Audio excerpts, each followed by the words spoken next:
Since October 7th, there's been an unprecedented wave of mis- and disinformation. Strategically designed and disseminated antisemitism, old lies repackaged in new forms, waves of hatred and bigotry that would have been unimaginable not long ago, and targeted acts of violence throughout the Western world. For many, it's been an incredibly dark time. Yet amidst the chaos, a small handful of scholars, thought leaders, and experts have risen, speaking up and out against the madness, injecting sense, reason, and facts into a public square and consciousness that so desperately needs it. One of those people, and one of the very best, most eloquent, clearest, and sharpest in the world, is Natasha Hausdorff. Natasha is a lawyer and expert commentator on international law, including the law of armed conflict, foreign affairs, and national security policy. She holds degrees from Oxford and Tel Aviv universities and was a fellow in the National Security Law program at Columbia. Natasha previously worked for American law firm Skadden Arps in London and Brussels, and clerked for the President of the Israeli Supreme Court, Chief Justice Miriam Naor, in Jerusalem. In a voluntary capacity, she serves as legal director of UK Lawyers for Israel Charitable Trust. In this episode of The Promised Land, we discuss international law, the state of affairs in the UK, what Natasha is most worried about, and what she'd tell Prime Ministers Carney and Starmer if she had a moment with them. Without further ado, this is my talk with Natasha Hausdorff. It is an all-out war in the Middle East. Missiles have already been fired from Iran. Montreal police say they'll have an enhanced presence around synagogues for the next few weeks. And where the Arabs have supporters to shed torrents of their own blood. Have been occupying a section of campus at the University of Toronto for 6 Tribesmen still live much the same as they did in biblical times. Natasha, thanks for joining the Promised Land. It's a pleasure to speak with you today. Thanks so much, Casey. It's my pleasure to be with you. I want to dive right in because I know that you've always got lots on the go, and no shortage of interviews or people wanting your thoughts on things. So I want to sort of pull back, zoom out a little bit here, and talk about the UK, because I recently sat down with a senior Israeli decision maker, and he suggested that broadly Canada was 10 years behind the UK in terms of the general threat environment, some of the social and political, cultural issues that the UK seems to be facing. And for me, when he said that, I understood what he meant. But I'm not sure most people have a good understanding of why countries like, the UK and France are so often the countries that we focus on when we're talking about situations that have sort of gone awry over the last several years, but particularly since October 7th. Can you just give people a sense of how you're feeling in the UK, what you're seeing, and what the general state of things are? Well, I'm bound to say I'm not sure if I entirely agree with the analysis that you've referenced. I've spent quite a bit of time in Canada, actually, over the course of the last year. Quite an intensive week last month, visiting Vancouver, Calgary, Toronto, and Montreal. And I therefore made a bit of a study of how the situation has been deteriorating there. And I think in some respects, Canada's already got some ground on the UK, in particular when I think of the impact of anti-Palestinian racism, the way that that's being introduced to silence so much of the speech about the current situation, about the facts of it and the historical narrative, and also some of the concerns that many Canadians raised with me while I was there in light of investigations for war crimes that were being started by Canadian authorities. But I can understand the sort of sentiment in respect of the political situation here in the UK, which has deteriorated extremely quickly in relation to Israel after the change of government from Conservative to Labour. Immediately we saw, the refunding of UNRWA. We saw a U-turn in relation to the UK's submissions to the International Criminal Court. It had been poised to submit its concerns about the court's actions with respect to Israelis in the absence of jurisdiction. This government made a decision not to go forward with that submission. And we've also seen subsequently an arms embargo being put in place with respect to Israel, 30 arms licenses suspended on what is quite frankly an illegal basis. The justification the government put forward were concerns about breaches of humanitarian law in relation to aid and detention. Now, quite apart from the fact that I would suggest that those are themselves misguided, there have not been concerns raised specifically by the government about Israel's targeting and proportionality and necessarily the use of the weapons, arms components that were ultimately dropped, embargoed, sanctioned almost with respect to that change in position by the UK government. Lots of people have given their analysis as to why this has happened. Of course, the Labour Party has a very troubled history, recent history with antisemitism. In the period that Jeremy Corbyn was leader, that party changed, frankly, beyond recognition. And much of the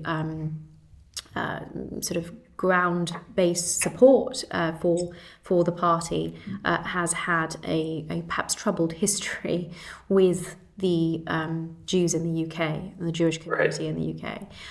But I think we've also seen a very troubling phenomenon in the last election where 5 independent MPs were elected on essentially a Gaza-only platform. Wow. That has now led to the suggestion of a new party being formed.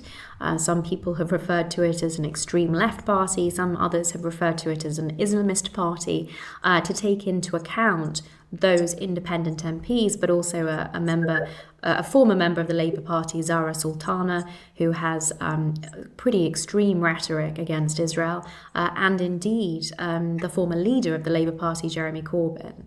And I think that is pretty telling because it indicates to us where the leverage, if you will, of the electorate is ultimately shifting to. You know, Keir Starmer, current Prime Minister, is undoubtedly cognizant of the fact that he is being outflanked by these 5 independents and now this potential new extreme left/Islamist party.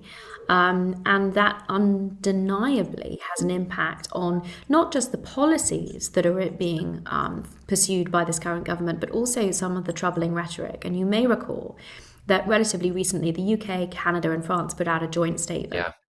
Pretty shocking, frankly, that these supposed allies would engage in this false rhetoric, this canard of starvation, an allegation that is being levied against Israel on an entirely false basis. But crucially, the really troubling thing about this kind of rhetoric from supposed allies of the State of Israel is the effect that it has on Hamas and on prolonging, perpetuating the conflict, on encouraging Hamas to keep going, which is ultimately costing lives on both sides.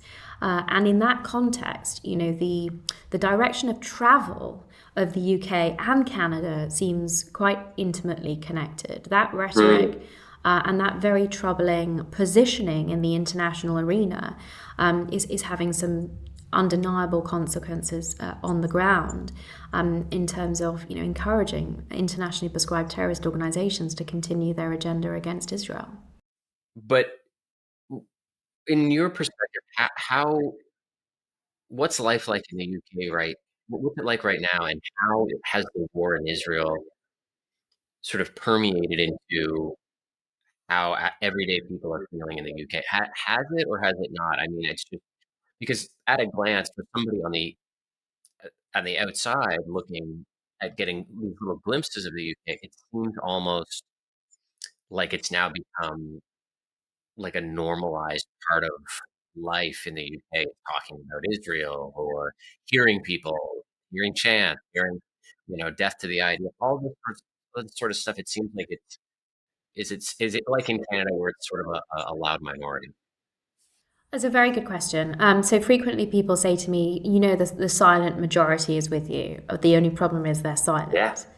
And, that may very well be the case. Look, through the work that I do with UK Lawyers for Israel, it's perfectly fair to say that I see the worst of it day in, day out. We are very much at the coalface, helping, protect the Jewish community, combat anti-Semitism, challenge this misinformation about Israel. And so it's fair to say that I'm viewing the worst of it.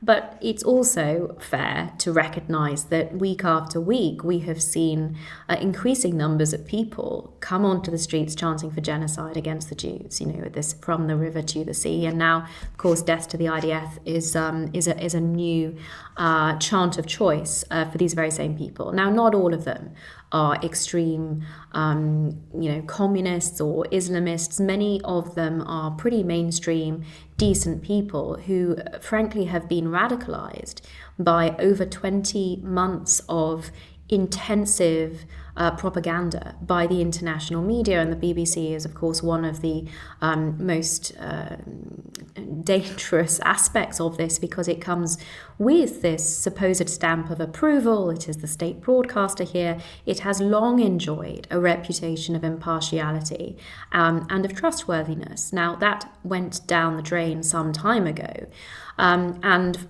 for certainly the last 21 months, but actually a couple of decades vis-a-vis Gaza, the reportage across the board, and in particular from the BBC, from that part of the world, has been what terrorist organisations want the BBC to say.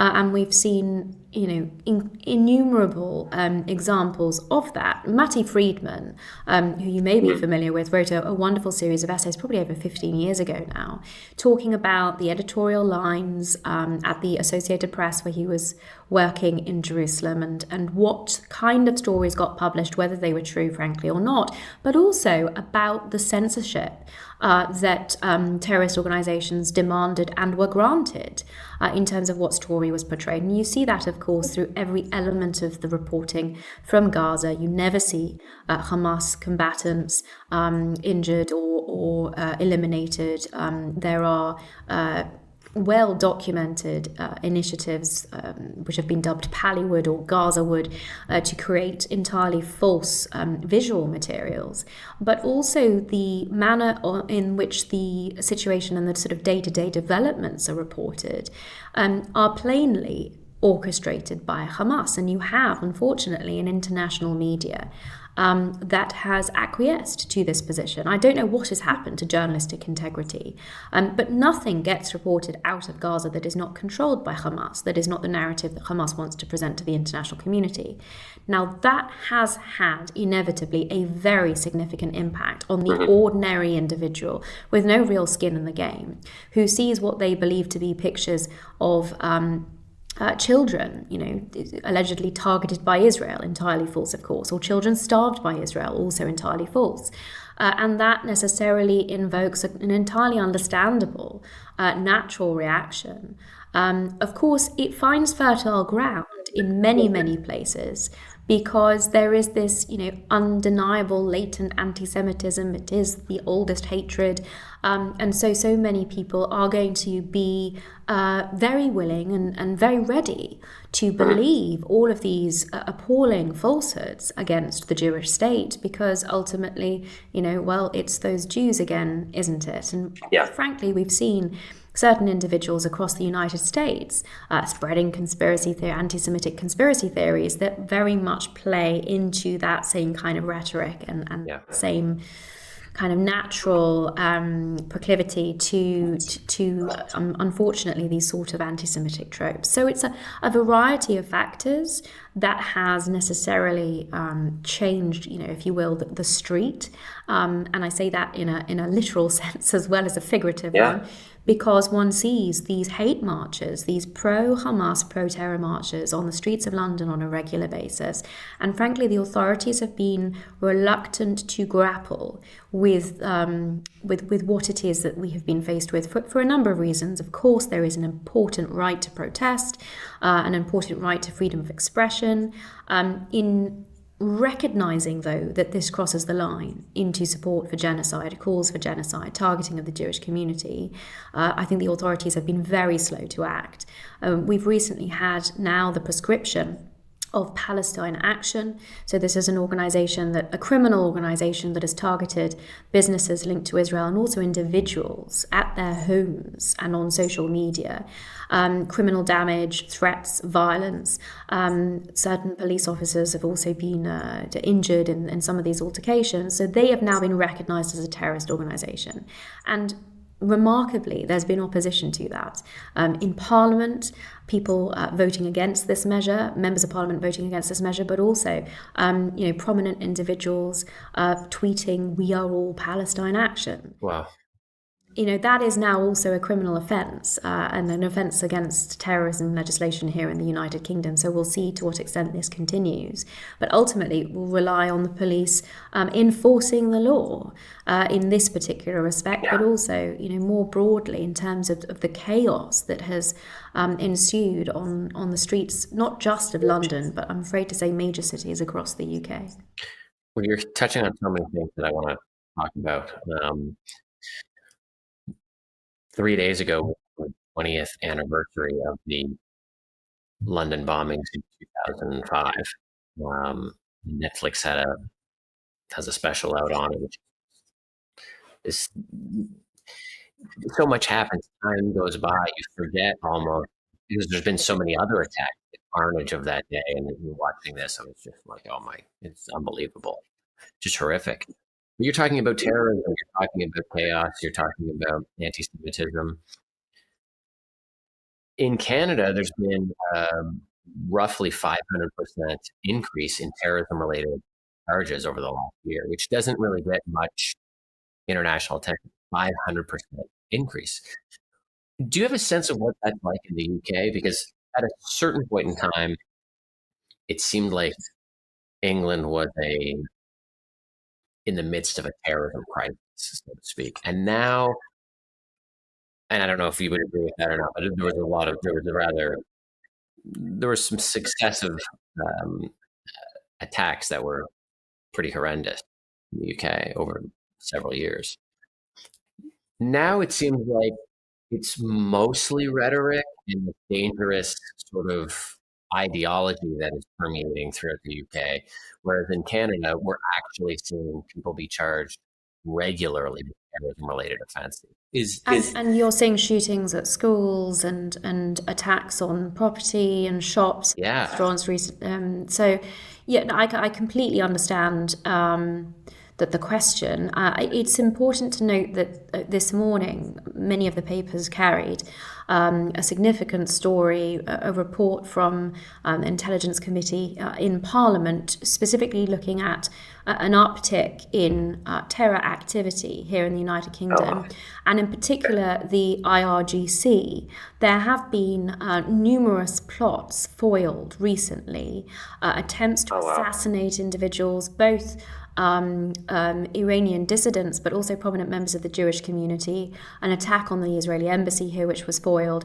So I think it's important to say the security services here in the UK are no doubt doing a sterling job, and there has been a history, of course, of very important intelligence sharing between Israel and the United Kingdom. Several years ago, it was also revealed that a number of IRGC plots where houses had been stormed and they'd found bomb-making equipment that had been foiled on the basis of intelligence that was shared by Israel with the United Kingdom. So there has been a long history of the Israeli intelligence services keeping people on the streets of the UK safe. And I think it stands to reason that it's likely that similar intelligence may have assisted in the foiling of these recent plots. But there is definitely, I'd say it's luck and hard work by counter-terror services here that we haven't had more incidents of this nature that you're describing.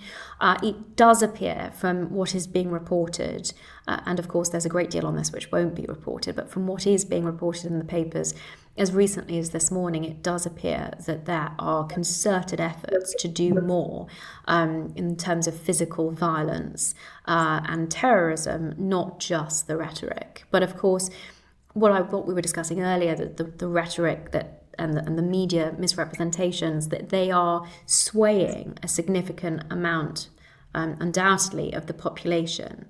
And the other kind of fertile ground that this is falling on, it's not just kind of anti-Israel, anti-Jewish sentiment. There's also an anti-Western sentiment, which we have seen take hold at university campuses, anti the colonial past, anti what the West stands for. It is an attack on the Western way of life and our liberal democratic values. And those two issues do actually go hand in hand, because it's a two-pronged attack in that respect. Some of it is physical, violent terrorism, but the rhetoric, which is swaying a significant percentage of public opinion, will necessarily lead to changes in the political landscape, which may very well make it more easy for those anti-Western forces to be successful in their, physical attacks also. Yeah, absolutely. I mean, I hear you speak, and there's really only a small handful of people in your sort of operating in the circles and the ways that you do. But when I hear you and some of your peers speak, I don't necessarily, even though you might be speaking about Israel, I don't really see it that way or hear it that. I view you as somebody who's coming out in defense of Western civilization and Western liberal democracy. Not, this isn't about Israel. Yeah. What about you? Like, what are you most worried about? What's keeping you up at night in terms of these issues? If it's the misunderstanding of international law, the misapplication of international law, is it terrorism? Is it rampant antisemitism? Like, what are you most worried about? So I'm reminded of a recent interview I saw with Ayaan Hirsi Ali, when she was asked exactly this question, what keeps you up at night? And her immediate response was the fall of Europe. That was her major concern. And she speaks as someone with so much more experience on that count than I could ever hope to gain, having of course served as a member of parliament, and really been leading the charge on those issues, in particular the political shift and the danger of Islamist fundamentalism. So I couldn't hope perhaps to top her answer, but perhaps I can supplement it with my own perspective on the dangers of the weaponization of international law feeding into this process. It is at its core an anti-Western agenda that has been pursued not just through the United Nations, not just through UN special rapporteurs. And I know, of course, now Francesca Albanese has just been sanctioned by the United States as a result of that propaganda initiative that she's been seeking to have US companies sanctioned. In her latest report. We've also seen, of course, the weaponization of international courts and tribunals like the ICC and the ICJ. And this phenomenon, I know a lot of the spotlight has been on Israel lately, but you're absolutely right that this is about the West as a whole. This phenomenon of attacks against Western democratic values in the international legal arena is not a new one, but it has rapidly gained pace. And I would just highlight this conflict, if you will, between rule of law countries like Canada, like the UK, like the US, like Israel, who view law as a curtailment on government power and respect the rule of law. And the despots and dictatorships, the other axis in this war, actually something that Neil Ferguson has referred to as Cold War II, as opposed to World War III. He says we are currently in Cold War II. And if you think about the other axis involved in that, China, Russia, Iran, North Korea, those are not rule of law countries. And those despots and dictatorships and authoritarian regimes, they view law as a means of wielding power. And that's ultimately the major tension here. And for decades now, the West has allowed itself to be manipulated by those non-rule of law countries in terms of pushing the development of international law. One significant example of this is the negotiations over Additional Protocol 1 to the Geneva Conventions, which it's important to note that neither Israel nor the United States ever ratified, because it was a case in point of these despots and dictatorships seeking to manipulate existing international law and essentially provide cover for their terror proxies. So that's, I think, an important aspect, that we're seeing this phenomenon really gain traction and speed, and that to me is because it's not being taken seriously enough, is a matter of grave concern. And I hope that, through this kind of discussion and advocacy, more rule of law countries will wake up to what's happening and will seek to exercise as much powers as they can against this phenomenon. What about the rule of law and international law? What is it? If there's one issue that has been manipulated, or one narrative that has been most injurious to the West, to Israel, to the Jewish world? What is it? To me, probably it's the claim of genocide. But to you, is there another angle that is, in your mind, quite clear that this is all the answers are in international law and Israel is ticking these boxes? What is the issue that you are most concerned about in terms of that gap between the realities of international law and what people think? Well, there are so many examples of what I've called the modern blood libels, which are all actual legal terms that are being weaponized and abused and inverted against Israel. Occupation, ethnic cleansing, colonialism, apartheid, genocide, now actually settler violence is another example. Right. But more broadly, just kind of zooming out from that phenomenon, what we've heard on proportionality is, I think, a case in point as to how international law has been completely misrepresented, inverted, and it is ultimately probably going to affect the West when it actually comes to have to fight similar battles, kinetic battles, against terrorist organizations. So proportionality is frequently referred to in the international media as, Israel is acting disproportionately because it has killed more in Gaza than were killed by Gazans on the 7th of October. Now, that's grotesque, it's macabre, and it is not, of course, how international law works. That is not what proportionality means. It doesn't make any sense on any logical basis that you simply be permitted to do what the other side has done to you, and it is certainly not how the law operates. Proportionality in international law requires there to be a balancing exercise conducted against the anticipated military advantage of a strike. So in the law of armed conflict, military targets are fair game. And one attacks those targets, distinguishing between civilians and combatants wherever possible, and civilian objects are not military targets. But inevitably, it is an accepted fact, a reality, a tragic reality, but a reality nonetheless, of war, that civilians will die. That is what is referred to as collateral damage. That is an inevitability, and the proportionality principle requires that one take into consideration the anticipated civilian or collateral damage as against the anticipated military advantage of a strike, and seek to balance that out. And one of the ways that one sort of addresses the factors involved in that balance is with precaution.